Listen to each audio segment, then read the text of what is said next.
Gyananjana Shalakaya Chakshurunmilitam Yena Tasmai Shri Gurave Namaha.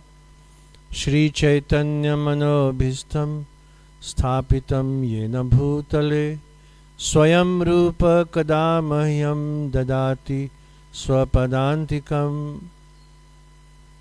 Vandeham Shri Guru Shri Yuta Padakamalam Shri Gurun Vaishnavamscha Shri Rupam Sagrajatam Sahagana Raghunathan Vitam Tam Sajivam Sadvaitam Savadhutam Parijana Sahitam Krishna Chaitanya Devam Shri Radha Krishna Padan Sahagana Lalita Shri Vishakham Vitamscha. He Krishna Karuna Sindhu Deenabandhu Jagatpate Gopesha Gopika Kanta Radha Kanta Namastute Tapta Kanchana Gaurange Radhe Vrindavaneshwari Vrishabhanu Sut Devi Pranamami Hari Priye Vancha Kalpatarubhyasya cha Kripa Sindhubhya eva cha Patitanam Pavanebhyo Vaishnavebhyo Namo Namaha. Jai Shri Krishna Chaitanya Prabhu Nityananda Shri Advaita Gadadhara Shivasari Shri Gaur Bhakta Vrinda. Hare Krishna Krishna Krishna Hare Hare Hare Rama Rama Rama Hare Hare.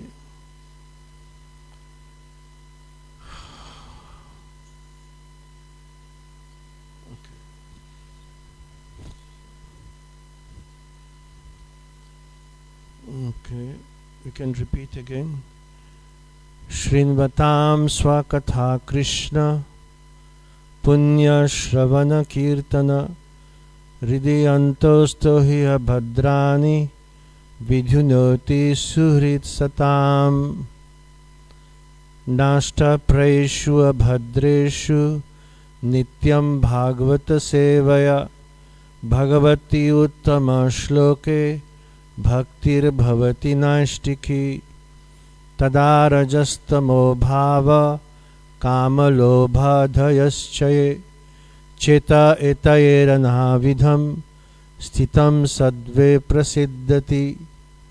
Evam Prasana Manaso Bhagavad Bhakti Yogata Bhagavat Tattva Vijnanam Mukta Sangasya Jayate Vidhyate Hridaya Grantis Chidyante Sarvashamshaya Kshiyante Chasya Karmani Drishta Evatmanishware. To hear about Krishna from Vedic literatures or to hear from him directly through the Bhagavad Gita is itself righteous activity. And for one who hears about Krishna, Lord Krishna, who is dwelling in everyone's heart, acts as a best wishing friend and purifies a devotee who constantly engages in hearing of him. In this way, a devotee naturally develops his dormant transcendental knowledge. As he hears more about Krishna from the Bhagavatam and from the devotees, he becomes fixed in devotional service of the Lord. By development of devotional service, one becomes freed from the modes of passion and ignorance, and thus material lusts and avarice are diminished. When these impurities are wiped away, the candidate remains steady in his position of pure goodness, becomes enlivened by devotional service, and understands the science of God perfectly.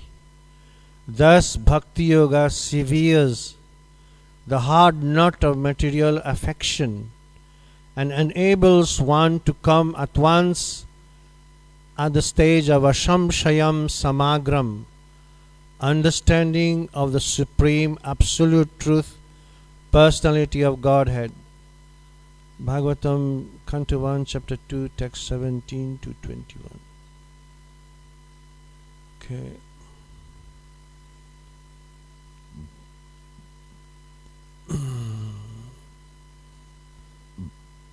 So we are reading from Canto 4,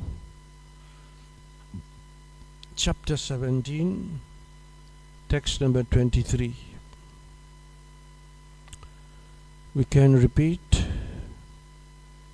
Yavasam Jagdhi Anudinam Naiva Dogdhi Odhasam Payah Tashyam Evam Hi Dustayam Dando Natra Na Shasyate Yavasam Jagdhi Anudinam Yavasam Jagdhi Anudinam Naiva Dogdhi Odhasampaya Naiva Dogdhi Odhasampaya Tasyam Evam Hi Dushtayam Tasyam Evam Hi Dustayam Dando Natra Na Shasyate Dando Natra Na Shasyate Yavasam Dagdhi Anudinam Naiva Dogdhi Odhasampaya Tasyam Evam Hi Dustayam Dando Natra Na Shasyate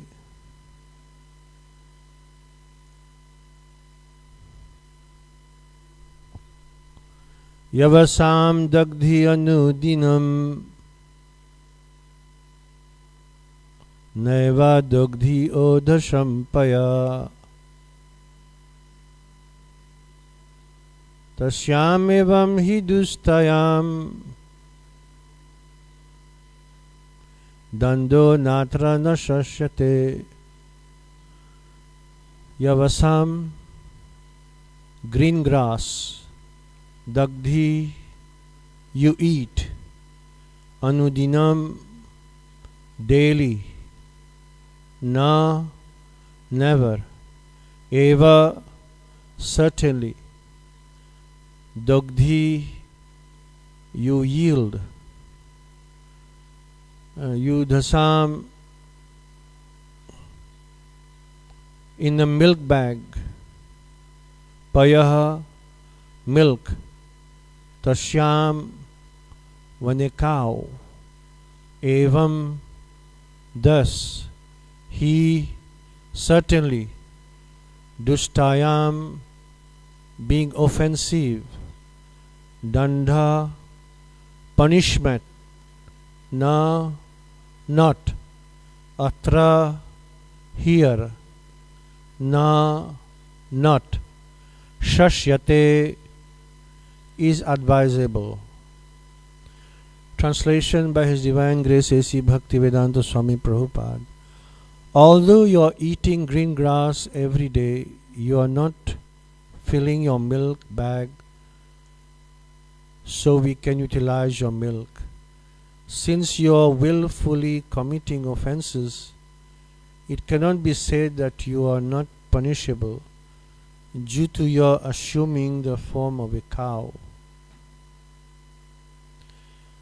Please repeat. Although you are eating green grass every day, you are not filling your milk bag so we can utilize your milk. Since you are willfully committing offenses, it cannot be said that you are not punishable due to your assuming the form of a cow. Purport: a cow eats green grasses in the pasture and fills her milk bag with sufficient milk so that the cowherd man can milk her.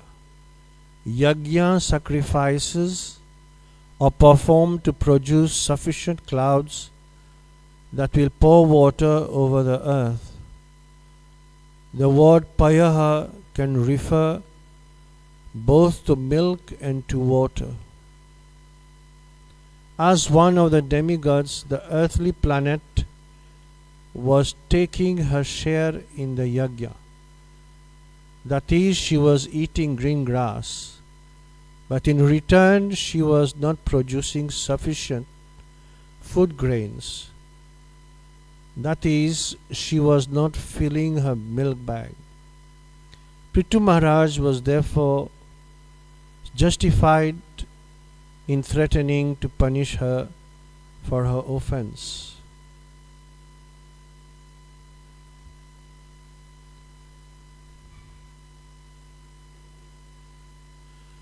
Hare Krishna. Yes, so we are reading this Canto 4, this chapter where it's 17, where it's entitled Maharaj Prithu becomes angry at the earth. Why? Because if there is not enough produce or enough grains, especially enough to eat, then the whole population will go to hunger. That is a problem. That's why he acted like that. Also, the Bhumi Devi, the earth, Mother Earth, was represented by a cow. So, here from this chapter, especially these verses, Prabhupada has mentioned several times in his lectures how he really emphasized that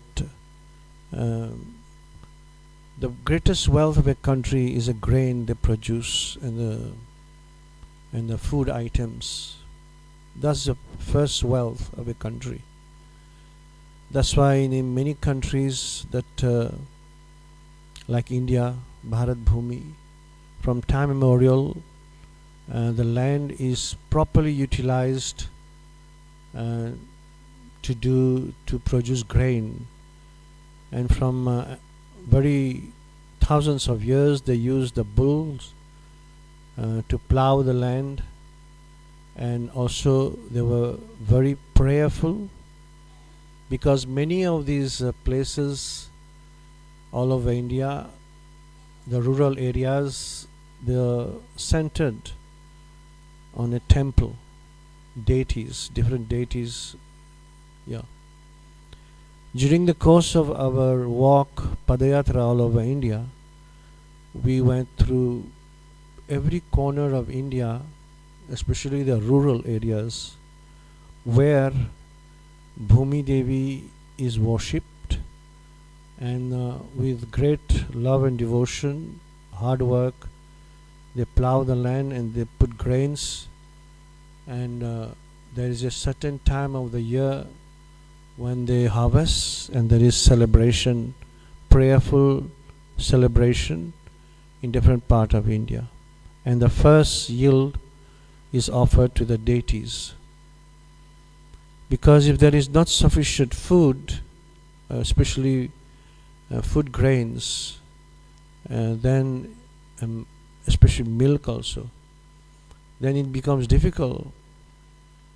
We have in history different times when there was starvation in different part of the world, even in India, because when British came to rule India, they force the valuable and rich land, and they force the farmers to grow cotton and others in mass production and send to England and process it and send back to India to sell the cloth.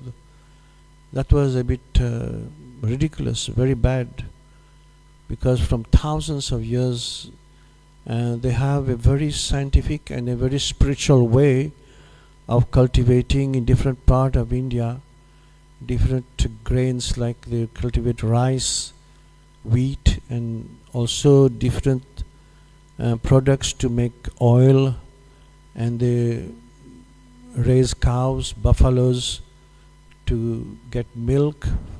This is all this first need of society. Yeah, when we walked all over India, then we were able to go different places where they grow the best rice, rich, pure. Because the rice that you get in your supermarket here is already full of chemicals, or any grains. They put a lot of to preserve it and to keep it free from these bugs, etc., etc. So what I personally, when I was on this tour of India, it was very interesting. Different part of India, they in rural areas, they get the harvest, the fresh wheat, and when they need to cook for 1 week or several weeks, they go and they to the mill and they grind it.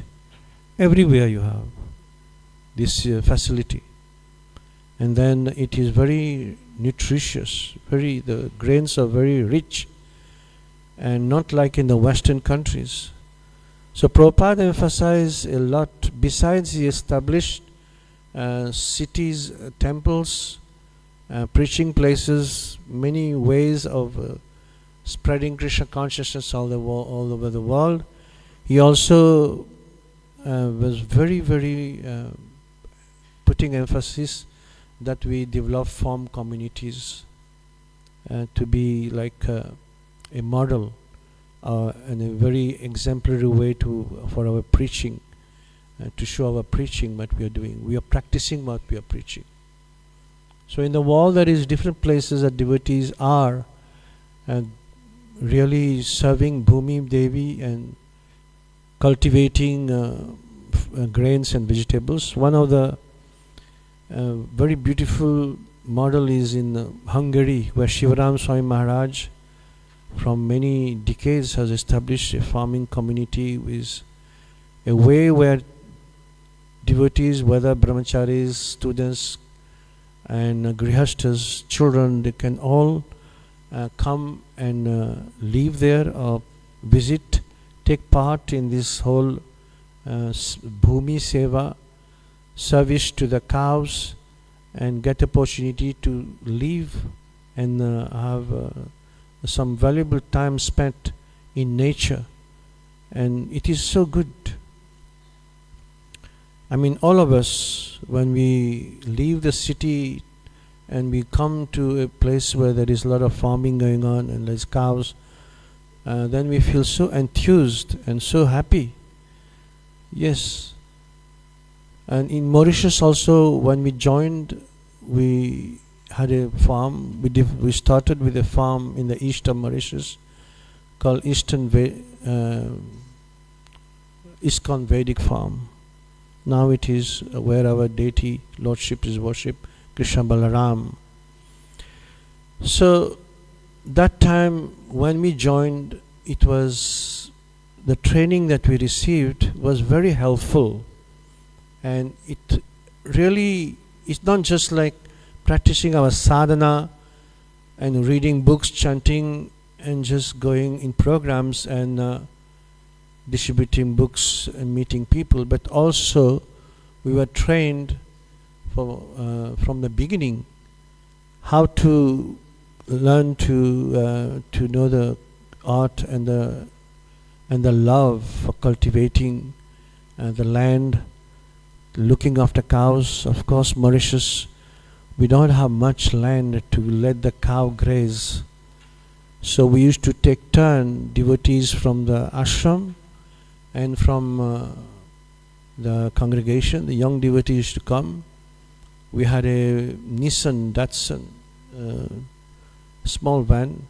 We used to go out and cut grass, and we used to take turn to milk the cow, and we used to take turn to clean the Gaushala. Even up to today, devotees even from congregation, they come different time of the week or the month, and they take turn to and they really enjoy it. Plus our architect, who was Prabhu Arjun, he built up a plant where we can produce gobar gas also. So this means we used to mix the cow dung. So Shri Radha Radhanath ki, Nitai Gaur Hari ki, Giri Govardhan ki, Srila Prabhupada ki. So it was so nice. I mean, serving the cows and collecting the cow dung. Some people are disturbed by the smell of the cow dung, but it is so healthy and it is so good. Even when I grew up in my hometown, most of the people were farmers. They used to have cow that time, and it was very rich culture. And every day, beside the farming, they also took care of the cows. Of course, the milkman didn't come at night. He used to come in the morning to collect the milk. So the night time, they boiled the pots of milk. Some of them they used for the family. The rest they keep for selling. And then the mothers, the ladies, they collect the layer of cream on top of the milk every day. And at the end of the week, they used to collect all these matha, they call it. And then they used to churn it with a hand, and then take the solid part, put in a wok, put on low heat, and you get ghee, pure ghee, very fragrant those days. And the remaining at the bottom of the wok used to mix with sugar and give to the children. So that was a rich culture. And when the cow give birth, they don't use the milk for 1 week or 10 days, because it was very rich milk from the mother cow. So they used to make something in Mauritius they call fenus. It's a bit like paneer, curdled, and they put fresh turmeric from the farm and cook it and with some spices and sugar, and they used to distribute to the neighbors, and that was a culture. But in Vrindavan is more rich culture, especially still up to today in the land of Krishna, where people, different part of Vrajabhumi, the Brajbasis and the devotees also, they take care of hundreds and hundreds of cows and really serve them with love and devotion. And the farmers, they, as usual, as in different part of India, they use the land to grow a lot of grains in Brajadham, a lot of vegetables, mustard, many things, peas. It's so nice when you go on Varjamandal Parikram all over you leave the very busy, hectic areas of Vrindavan city or Mathura, with the road packed with vehicles and rickshaws, and we start to go walk around the whole Brajabhumi where less crowd, there's hardly any vehicle, and walk in the trails. Especially Brajamandal is advised to walk barefoot. So there's many devotees, they try to go around in a simple cloth and beg from Brajbasis, also what we call Madhukari. So, and the rich and the milk there and the vegetables and the grain are very, very, very rich, very potent, and very pure. When Prabhupada visited Mauritius 2 times, one of the visits he said, well, Mauritius is like a sugarcane hell, because everywhere you go there is sugarcane. When the Westerners came, first the French came to Mauritius, then the British took over. They grew most of the land they used to grow sugar, tea, and tobacco. And the rice they brought from different countries, and the wheat. That's why Prabhupada, he said when he came to Mauritius that devotees must try to grow grains also. And on our farm in Mauritius, few times we grew mung dal, we grew different peas also, different things. In Mauritius there is a place where they started a rice mill. They grew very, very good rice and very rich. But unfortunately, because the businessmen, they were getting the rice from other countries, so it didn't last the rice mill long time.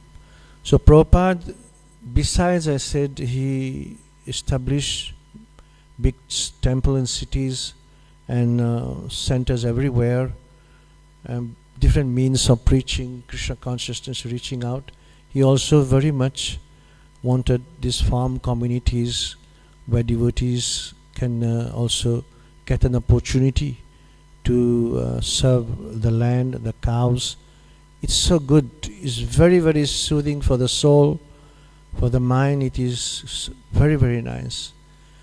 And when I joined the movement in 1983, in the mid of 1983, so this farm was coming up, and one of the very, very, Krishna sent one of the best devotee who was so much love for farming and taking care of the cows, and also helping Prabhu Shinatan to manage Mahadev Prabhu. He is a gem among devotees. He was so good in farming, so expert. So we used to learn the art of farming with him, and we used to help him, assist him. When I joined actually the movement, it was difficult to come out from my family circle, because it was a very pious, very pavitra family, my mom and dad. It was tough. A small country is not like you leave home and you go thousands of kilometers. The farm was about 40-50 kilometers from my home. So the day I decided to join, 1 week I was trying to convince my mom especially, and I was hardly eating. I was almost on 1 week I hardly ate anything. And I was trying to tell her, look, I am not so well now. I think if I go to the Hare Krishna temple, that might help me. So my family members and my mom also, they finally got convinced to let me go. The day I came to the temple, it was in late afternoon, it was raining. I walked in the muddy road in between the sugarcane fields, and I came to the farm. And that day they got a Gomata donated. And it was still, the temple was, in this building made of stones that a century ago it was used to accommodate the laboring class of Indians that came there 150 years ago. It was, building was completely, actually it was haunted, and it was completely in ruin and bushes everywhere. This is where Prabhu Arjun and Prabhu Shinatan started to set up this project of Krishna Balaram, which today if you visit our Vrindavan Bonakai temple, is so beautiful, with Krishna Balaram residing there and being served with love and devotion. With many devotees living there around the project. So this is where it started. And that day when I came, it was a big feast. And they were some grass was lying on the floor, because those days they had 2 rooms. One room the brahmacharis were staying with a corrugated iron sheet on top, and this they have plastered these stone walls, and another room was our temple room. So I saw they had big feast and they were about to finish, and I was tired and almost didn't eat the whole week.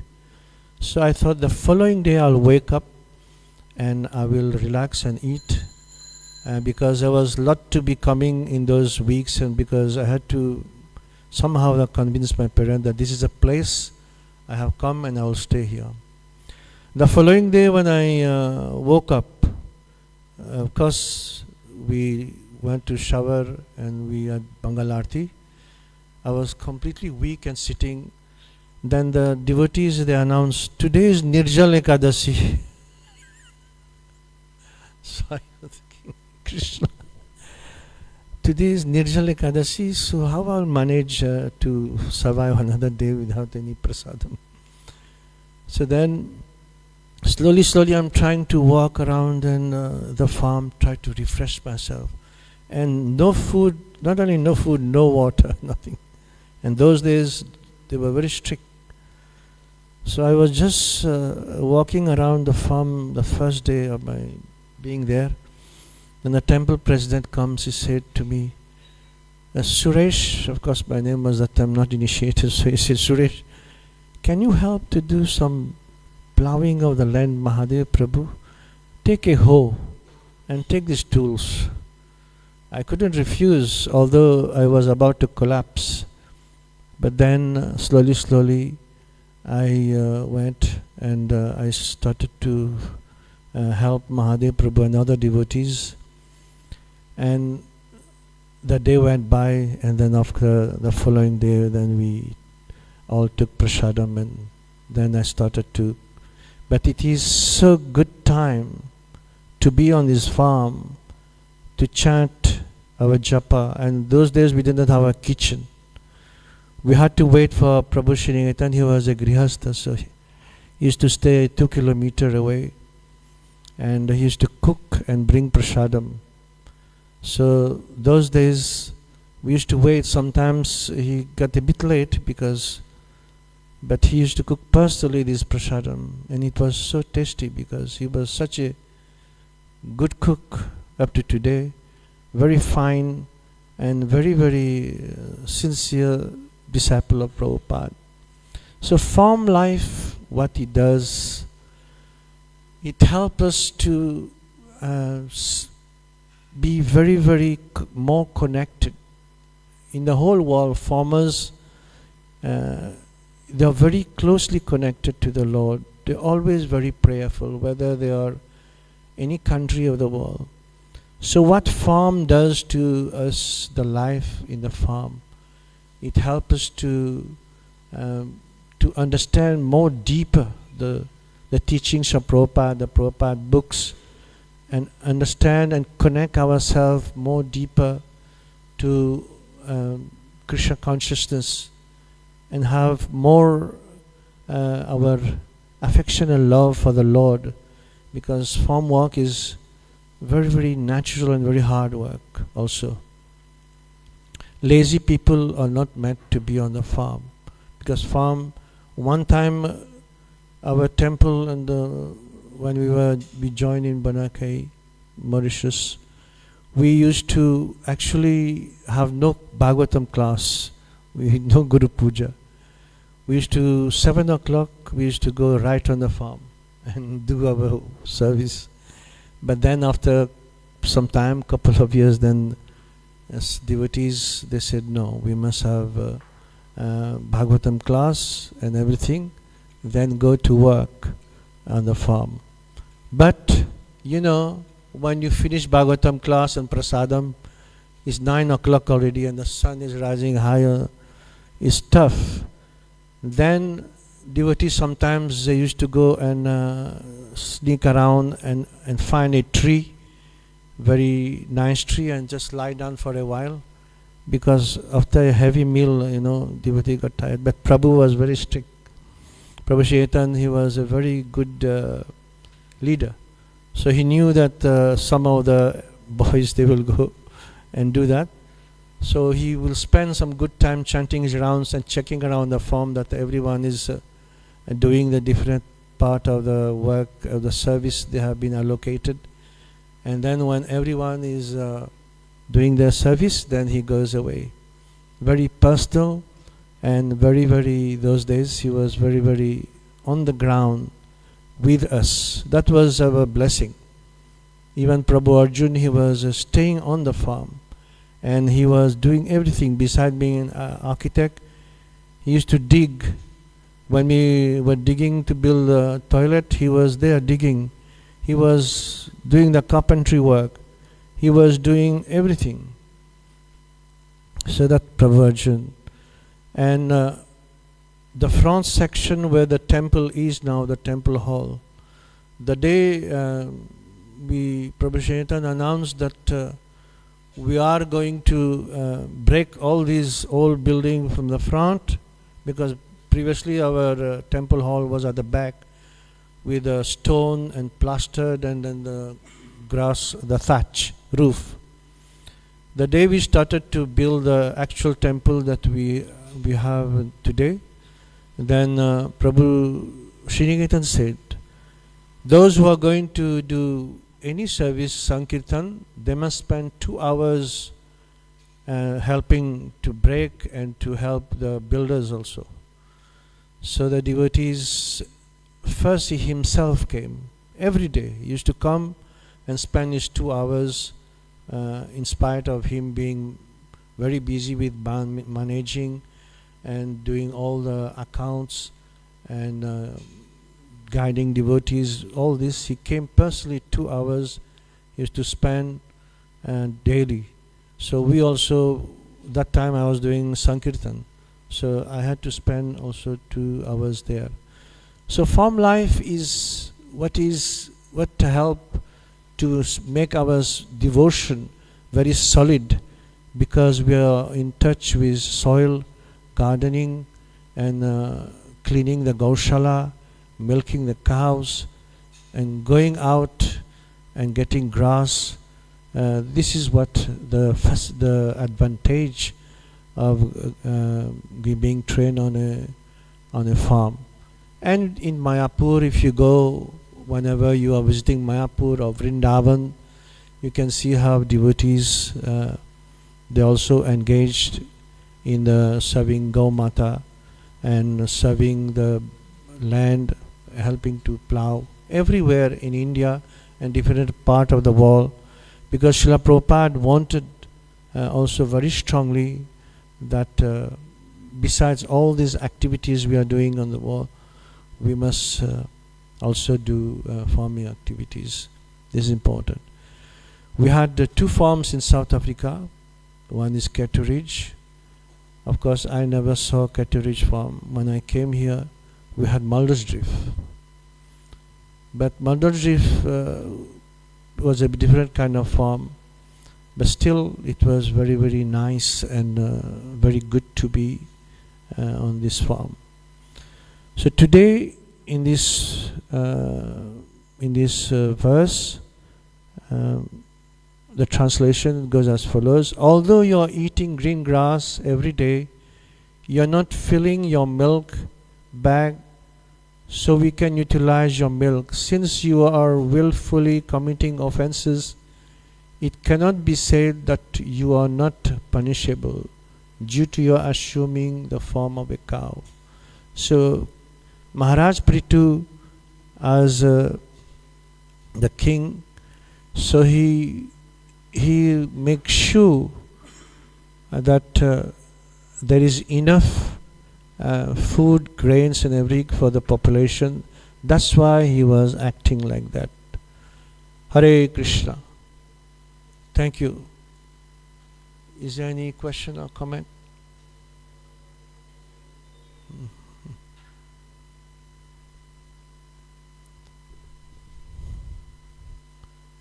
Anybody has anything to say? Any comment, please? You're most welcome. Otherwise, before I end, I will read to you something that I wanted to say today.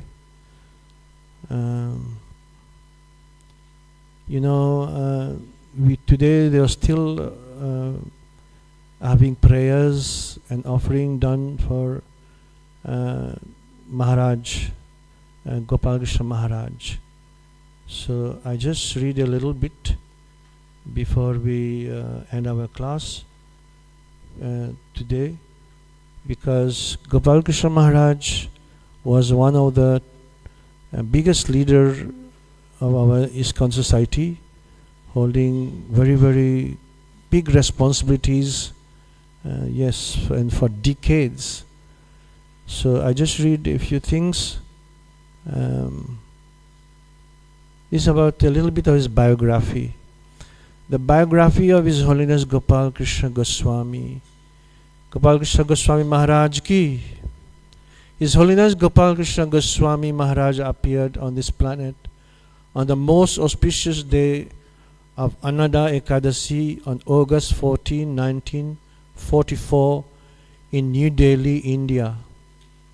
Having named as Gopal Krishna Khanna, at the time of his appearance, his spiritual master had not changed his name at the time of Harinam initiation.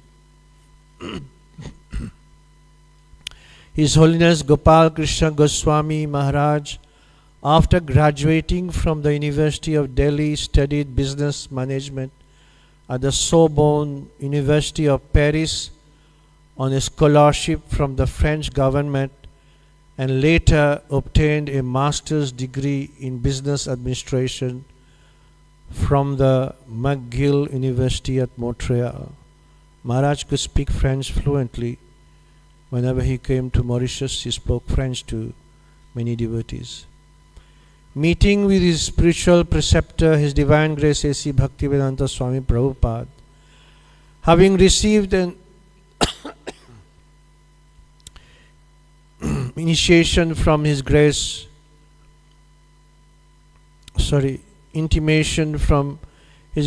Mahapurusha Das, the then President of ISKCON Montreal, that His Divine Grace A.C. His Divine Grace A.C. Bhaktivedanta Swami Prabhupada, Founderacharya ISKCON, shall be arriving in Montreal on June 1st, 1968. His Holiness Gopal Krishna Goswami Maharaj arrived there on the 30th May. After the Kirtan, His Holiness Gopal Krishna Goswami Maharaj inquired if he could render some service, and he was immediately sent to clean Srila Prabhupada's apartment.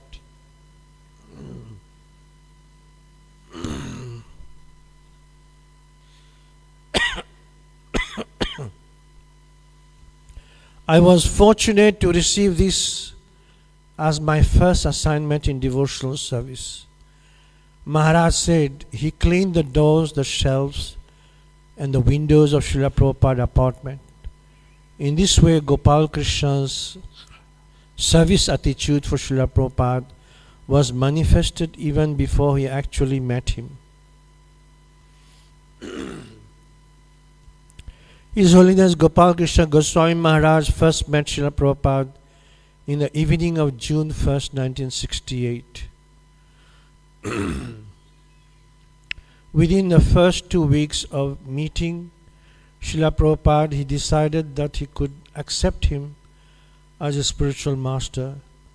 In the words of His Holiness Gopal Krishna Goswami, when I first met Srila Prabhupada, the motivation to surrender to God was already there in me, and 2 weeks after meeting him, I knew that Lord Krishna wanted me to surrender to Srila Prabhupada.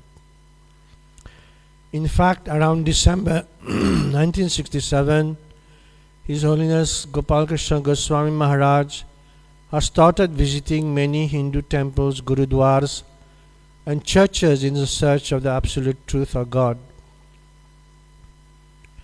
Every Sunday he would seek out a different church, temple or gurudwara and would spend the whole day there. Establishment of a Guru-Shishya Sambandha. Srila Prabhupada was always sympathetic and extra merciful to Indians, but of all the Indians who came to hear him, young Gopal Krishna was very special. While all the other Indians would offer obeisances and sit for a few minutes, His Holiness Gopal Krishna Goswami Maharaj was the only Indian who would come regularly and sit right till the end of the lecture in Montreal. During the 3-month period that Srila Prabhupada stayed and lectured in Montreal, His Holiness Gopal Krishna Goswami Maharaj spoke. Of course, I did not know the importance of hearing at that time, but my only small qualification was that I was very respectful to Srila Prabhupada. And from the first day I saw him, and I would stay for his lectures till the end and leave only after he had left the temple. Around that time he was working for Pepsi Cola, doing marketing research. Srila Prabhupada started taking a great personal interest in him and would talk to him almost every day. Since then, both of them started a regular correspondence, with Srila Prabhupada writing as many as 3 long letters every month. Thus, a very intimate Guru-Shishya relationship had already begun to establish. On May 27, 1969, Srila Prabhupada wrote to say, as your name is already Gopal Krishna, there is no need of changing it. You will now be known as Gopal Krishna Das. His Holiness Gopal Krishna Goswami Maharaj was only 25 years old, and later on His Holiness Gopal Krishna Goswami Maharaj moved into the temple and engaged himself fully in the service of Srila Prabhupada. For many years he acted as Srila Prabhupada's personal servant. In 1975, Srila Prabhupada sent His Holiness Gopal Krishna Goswami to India. Srila Prabhupada made him the General Body Commissioner, GBC, of entire India in 1975 to 1976. Srila Prabhupada specifically instructed him to print and expand book distribution in India. Also, Srila Prabhupada entrusted His Holiness Gopal Krishna Goswami Maharaj to oversee various important projects such as Vrindavan, Hyderabad, Mayapur and Mumbai, recognizing his dedicated service and mood of sincere surrender. Srila Prabhupada was anxious that book printing in India should expand, says His Holiness Gopal Krishna Goswami Maharaj. During my first 2 years, he would press me to again and again to print more and more books.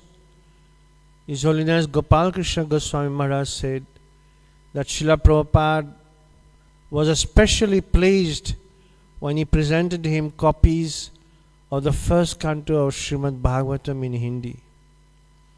Srila Prabhupada encouraged him to utilize his talents for selling his books as widely as possible. So now we can utilize your knowledge of marketing for Krishna's service. Idam hi pumastapasya shrintasya va swistasya suktasya cha buddhi datayo. This is a perfection of education. In 1976, Srila Prabhupada appointed His Holiness Gopal Krishna Goswami Maharaj as GBC for Russia. He made several trips to the Soviet Union, a communist state now called the Commonwealth of Independent States. And risking grave dangers, he preached and distributed books over there. On the instruction of Srila Prabhupada, he took part in the international book fair, waging a virtual war against Maya. Srila Prabhupada's instructions, being his life and soul, empowered his vision, and amazing feats began to manifest. After the fall of the communist regime in Soviet Union and the freedom granted to religious expression, he helped to establish many centers in the erstwhile Soviet Union. Acceptance of sannyas in 1981, His Holiness Gopal Krishna Maharaj took the sannyas order a year later in March 1982. On the auspicious day of Gaur Purnima, His Holiness Gopal Krishna Goswami Maharaj became a Diksha Guru, an initiating spiritual master. His Holiness Gopal Krishna Goswami Maharaj, being an empowered representative of Lord Chaitanya, is engaged tirelessly in distributing Lord Gauranga's mercy and is one of the important spiritual preceptors who is fully devoted to fulfilling Lord Gauranga's prophecy that my name will be chanted in every town and every village. Distributing the holy name to conditioned souls, preaching in an unfavorable environment and risky places, perfect management of the society, and demonstrating exemplary behavior in practicing devotional service in unchecked. His Holiness Gopal Krishna Goswami is taking on a responsibility personally and delivering conditioned souls worldwide. Of course, he was doing that all his life. At present, okay, Hare Krishna. Thank you very much. Grantaraj Srimad Bhagavatam ki, Srila Prabhupada ki, Nitai Gaur Premanande.